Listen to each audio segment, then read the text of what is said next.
ओम नमः शिवाय, श्री शिवाय नमस्तुभ्यम। श्री रुद्र संहिता चल रही है, जिसमें दूसरे खंड में हमने पहला अध्याय देख चुके हैं। अब दूसरा अध्याय है शिव पार्वती चरित्र। तो सूत जी बोले, हे ऋषियों, ब्रह्मा जी के ये वचन सुनकर नारद जी पुनः पूछने लगे, हे ब्रह्मा जी, मैं सती और शंकर जी के परम पवित्र व दिव्य चरित्र को पुनः सुनना चाहता हूँ कि सती की उत्पत्ति कैसे हुई और महादेव जी का मन विवाह करने के लिए कैसे तैयार हुआ।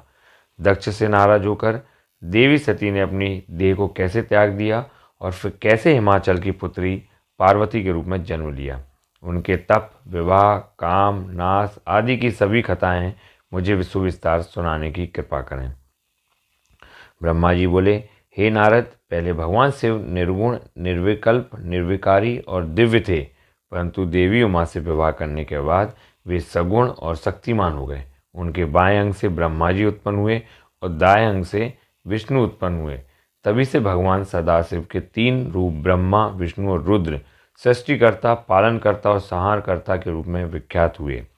उनकी आराधना करते हुए मैं सुरासुर सहित मनुष्य आदि जीवों की रचना करने लगा। मैंने सभी जातियों का निर्माण किया। मैंने ही मरीच, अतीर, पुलह, पुलतस्य, अंगिरा, क्रतु, वशिष्ठ, नारद, दक्ष और भृगु की उत्पत्ति की और ये मेरे मानस पुत्र कहलाए। तत्पश्चात मेरे मन में माया का मोह उत्पन्न होने लगा।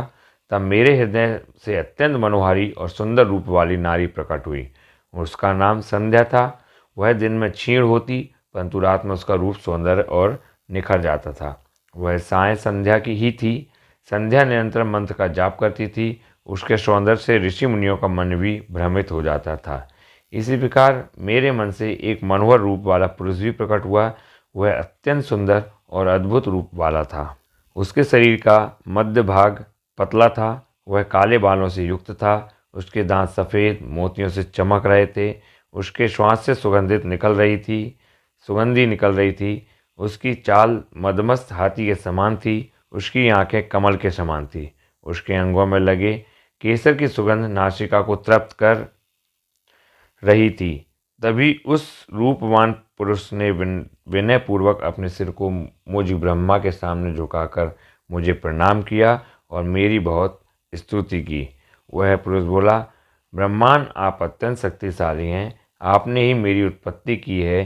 प्रभु, मुझ पर कृपा करें और मेरे योग्य काम मुझे बताएं, ताकि मैं आपकी आज्ञा से उस कार्य को पूरा कर सकूं। ब्रह्मा जी ने कहा, हे भद्र पुरुष, तुम सनातनी सृष्टि उत्पन्न करो। तुम अपने इसी स्वरूप से फूल के 5 बाणों से स्त्रियों और पुरुषों को मोहित करो। इस चराचर जगत में कोई भी जीव तुम्हारा तिरस्कार नहीं कर पाएगा।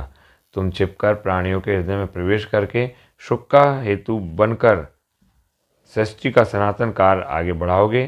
तुम्हारे पुष्प में बाण समस्त प्राणियों को भेद कर उन्हें मदमस्त करेंगे। आज से तुम पुष्प बाण नाम से जाने जाओगे। इसी प्रकार तुम सृष्टि के प्रवर्तक के रूप में जाने जाओगे। तो ये दूसरा अध्याय था, जिसमें शिव पार्वती के चरित्र का वर्णन किया गया है। अब हम पढ़ेंगे तीसरा अध्याय, जिसमें कामदेव को ब्रह्मा जी द्वारा शाप देना बताया गया है। ये हम तीसरे अध्याय में देखेंगे। आप सुनते रहिए, देखते रहिए, लाइक करिए, सब्सक्राइब करिए। हम पूरी शिव महिमा पुराण का आपको गुणगान कराएंगे। ओम नमः शिवाय, श्री शिवाय नमस्तुभ्यम।